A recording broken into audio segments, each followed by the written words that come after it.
But anyway, okay, guys, well, it is 8:30 and I'm very excited to talk to you about designations. I'm going to ask Angelique to stop sharing her screen. So, hi, I'm John Arneson. I think you guys are getting used to me now.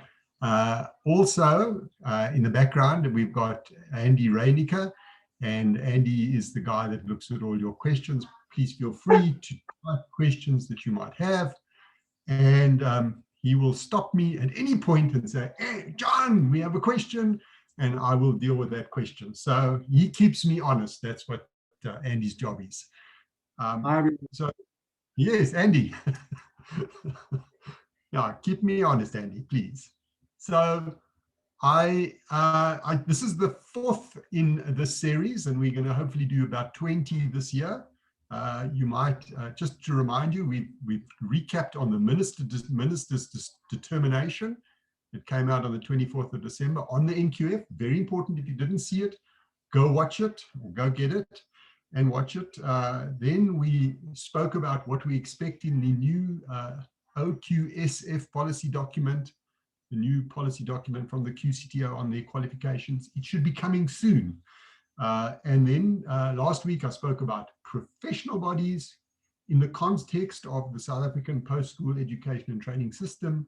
And this week what I want to do is I want to drill into qualifications versus designations. Okay, so that's what today's about. Please type your questions and Andy will stop me at any time. So to begin with, before we get into this, just want to remind you that this is a CPD session, so you can get half a CPD point. That's, half is equal to half an hour for each of these conversations, and all you have to do is click on the chat session to get confirmation of your CPD points for this session, emailed to you by Angelique.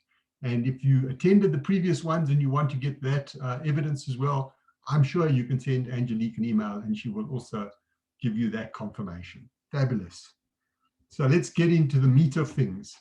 This, you can see in the top right-hand corner, I've got a big number 1. So I'm going to do this in 3 rounds. It's like a boxing match, a 3-round boxing match, 3 slides, that's all. But in that, we'll talk about a few things. So on the left-hand side, you've got everything to do with a qualification. And on the right-hand side, you've got anything to do with the designation. And at the end of this 20-odd minutes, what I'm hoping I'll be successful is that you clearly understand the difference between a qualification and a designation, and you're able to stop anybody in their tracks that says, oh, but they're the same thing. No, they are not. Okay, so point number 1, a qualification, as we know, is defined in terms of the NQF Act. No question about that. A designation is also defined in terms of the NQF Act, and in certain cases has a separate act, like the engineers. They've also got an act, the doctors have got an act, but the NQF Act, Chapter 6 of the NQF Act speaks specifically to designations. If I had my way, I wouldn't call it the NQF Act, I would call it the Post-School Education and Training Act, because the NQF Act narrows the conversation and that Q goes to qualification and confuses people. So, but the point is, they are both defined terms in terms of that act. Second point there, a qualification is designed, as we know, in accordance with the NQF, the SAQA policy, and the policies of the QCs, the Quality Councils, Umalusi, QCTO, and CHE. Whereas, and this is the key, a designation is designed in accordance with standards set by that professional body, And yes, in some cases, there's, as I told you last week, there are 19 professional bodies that are also statutory in nature. They've got their own legislation, but the others, the other 80 plus, they set the standard. There's no thing there. There's no QC that sets standards for them. So second difference. Third difference is a qualification is accredited by a quality council, Umalusi, QCTO, CHE, and registered on the SAQA National Learner Records Database, the NLRD. We know these things. So what's different? A designation is recognized, not accredited, recognized. The process that a professional body goes through is to get recognized by SAQA, and it is registered by SAQA, that professional body and its designations, on the SAQA professional body database. To give it an acronym, the SPBD. So the NLRD is for qualifications, the SPBD, I don't know that SAQA calls it that, I'm just trying to help get these two things understood as separate, is where the professional bodies and the professional designations are recorded by SAQA. John, before you go on, just a question around how much leeway does a professional body have in terms of deciding what the standards must be? Are there minimum requirements that are expected of us in a designation description, for example? There are, so SAQA, so in terms of the NQF Act, Chapter 6, it says SAQA must set out the guidelines for professional bodies that are recognized in terms of the Act. In terms of their guidelines, one of the things that is that the professional body should specify an underlying qualification.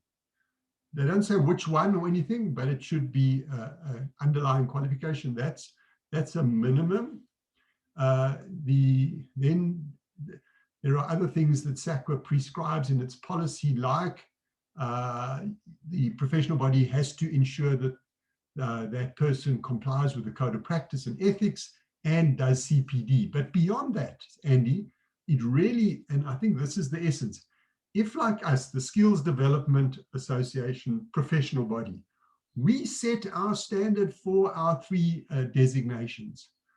We don't go to SAQA and say, please. We actually go to SAQA and say, this is the standard.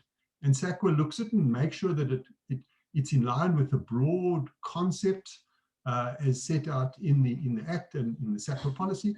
And then they recognize us. It's the right word. I was going to say they bless us, but they recognize us. That's such a good question, Sandy. Andy, I hope it's clear to not only you, but to everybody else on the Zoom chat.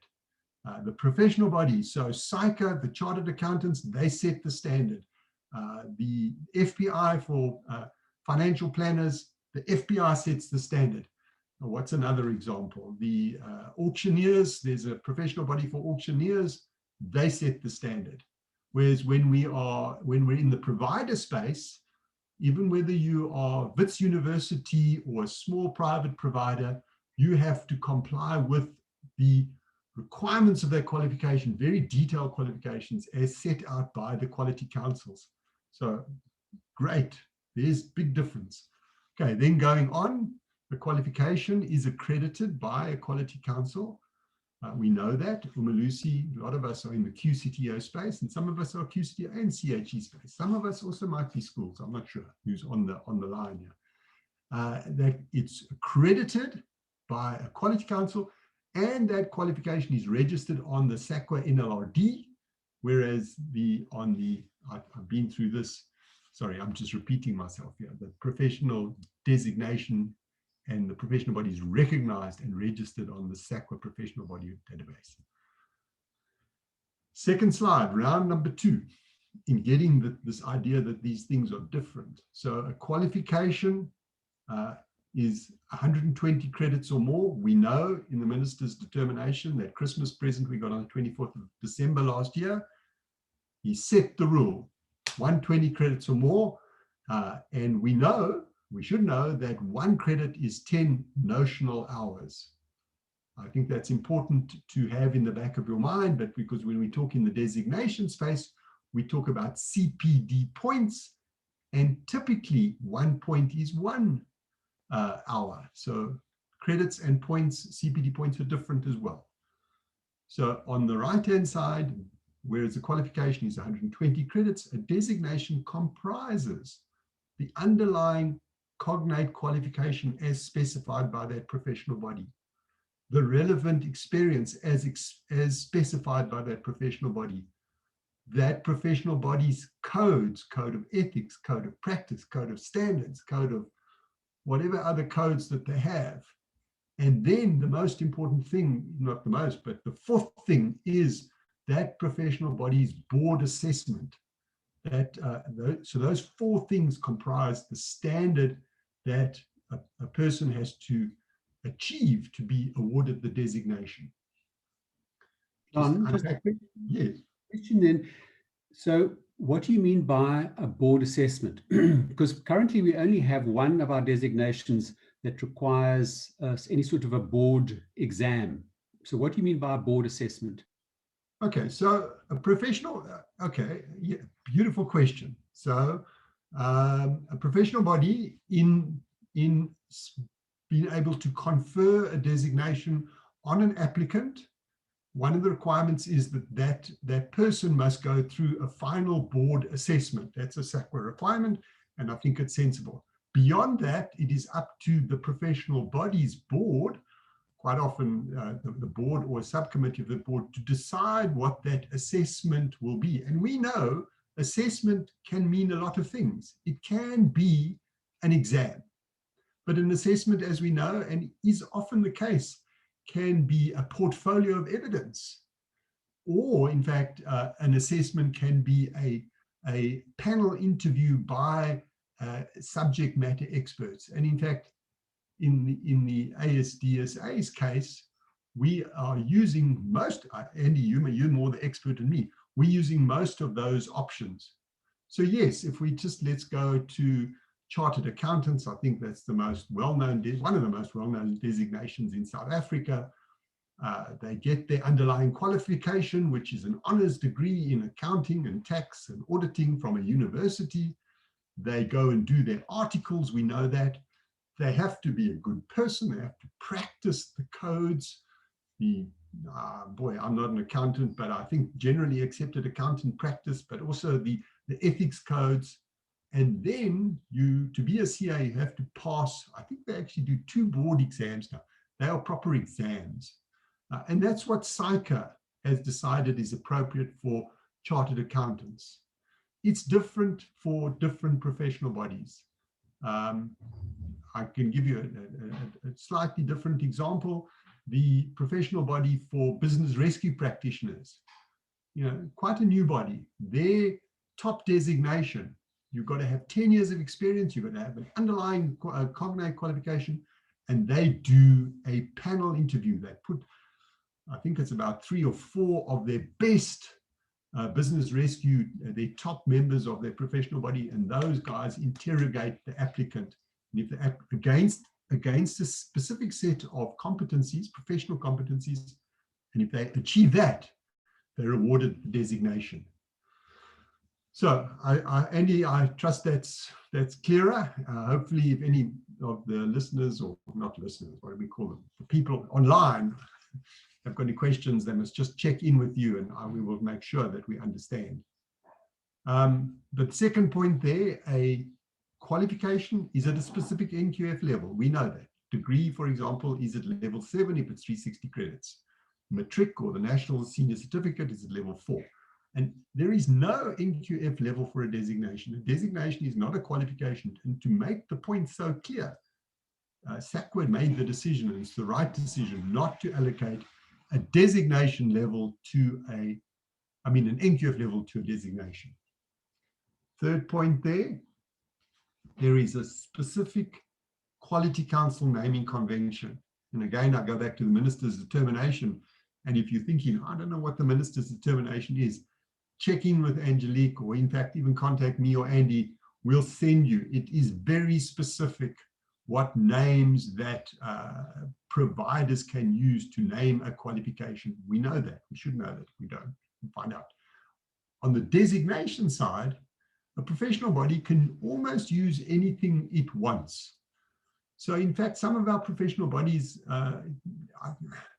have got like fancy words like licentiate. Some have got used the word chartered. Some of them use certified. I'm trying to think of the more obscure ones, but it's not, there are no rules. It is really that profession and what that profession feels is appropriate to it. It can use that naming convention that, set those rules for naming. So what is evident, though, is a designation is quite often an acronym, CASA, Chartered Accountant, but acronym, CA. I'm a CA. Or a noun, which is, the actuaries. Their designation's got a fancy designation, but actually people say, I'm an actuary. And that's a designation.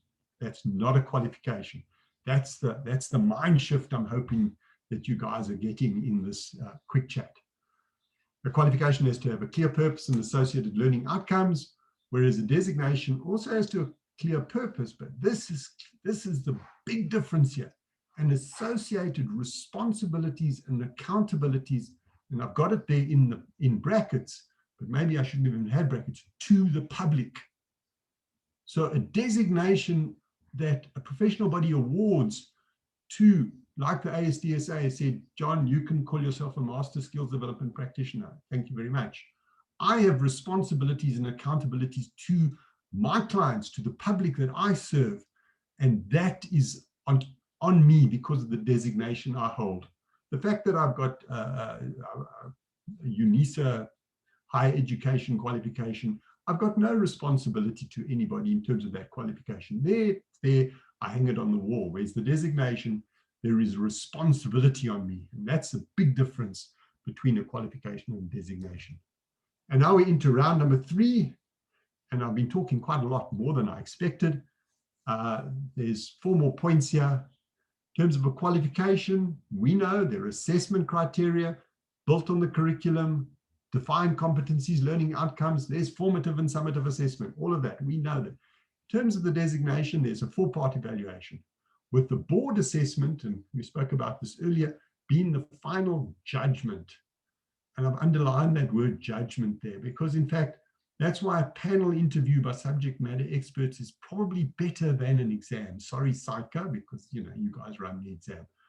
Because if you got the right people in that interview and you've set your questions well, you can actually interrogate the applicant to a point that you are confident. And this is the thing, that person that you give the designation to is immediately that point, not in, when people leave varsity, they still go and do a graduate development program. When somebody gets the designation, they can perform at the standard. And that's why it's a judgment. We're judging, and hopefully, the rigor in that, whatever that final board assessment is tough enough to ensure that our judgment is sound. The professional body's judgment is sound. Qualifications have to be internationally benchmarked. If you go to the policy documents, you'll see that. The designation does not have to be internationally benchmarked. Where relevant, you can have it, but it's not compulsory. Interesting thing. And I think why it is like this is because South Africa is the only country that I know of in the world that has got legislation, which I'm talking to Chapter 6 of the NQF Act, that recognizes professional bodies within the education training system, the adult education training system of that country. So we're ahead of the game here with this. And I think it's very significant. I spoke last week about the president acknowledging the important role of professional bodies, not last week, 2 weeks ago. 2 more points. Qualification delivered by a duly accredited and, if I have my way, registered, but I know that's a whole debate, especially with the what we call the SACWA accredited providers. Duly accredited public and or private school, schools are also part of the system. Umalusi there, FET college or higher education provider, be it a university or a private hire. So it's delivered by any one of those. And we know that a professional body cannot be one of those. We heard that 2 weeks ago. On the other side, a designation is overseen by a SACWA recognized professional body. And I've got there over time. I've used overseen and over time. Because the thing about a qualification, you finish school, you have your matric certificate, and they can't take it away from you. Whereas a designation, you're awarded it, and most typically every year you are reevaluated by your professional body as to whether you can retain that designation. And the most important things you have to do is keep up to date with your CPD, continuous professional development, and be a good person, comply with the codes of practice, the code of conduct, codes of ethics of that professional body. And the last point that really, and I hope I've been successful here in getting you to say, wow, qualifications and designations are completely different, almost different planets. If you achieve a qualification, it is recorded on the SAQA NLRD and is permanent. You can't take my qualifications away from me, even if I go to jail for doing bad stuff. Whereas a designation, if awarded, is recorded on, ultimately, it's also recorded by the professional body, but it's recorded on the SAQA professional body database, and it is regularly renewed. And there I did really touch on, based on the compliance with that professional body's unique codes and rules, not some national codes, that unique codes and rules. Andy, that's the end of the 3 slides. I hope I don't know if there are any questions or things that, or you got any questions or things that you want me to clarify? No questions so far, but if anybody who's watching, please, if you have questions, a very good time to raise them now. Yeah. So. And I see Angelique has put up the form for CPD points. Okay. Andy, let me ask you the question. And I know you've been in the professional body space, so it's clear. But do you think that this short talk has been successful enough in getting this difference understood? Because it is the #1 problem that we have in many, many conversations in South Africa. What's your view? Personally, I think you've covered the ground, but then I think I'm quite immersed in it. So maybe I'm not a good judge, but I'm really conscious that people are very aware of qualifications, but not so much in terms of designations. There has been a question raised by Bridget McElroy. She says, John, you mentioned licenses. What is the difference? Okay, and I see Jonathan's also raised his hand there. Let me answer Bridget's question. So a license in the South African context is a license conferred by a regulator in a particular industry. So in the financial services area, which I'm fairly close to, the FSCA, they issue licenses, but there is a difference between somebody who has a license issued by the financial services as opposed to, for example, the Financial Planning Institute, who confers the designation Certified Financial Planner. They are different. So it's a very good question. So in fact, in South Africa, you got designations, you got qualifications. We've done that now. You also have things called licenses, and they're a different set of criteria, different set of rules, depending on the industry. It could be a license to be a doctor.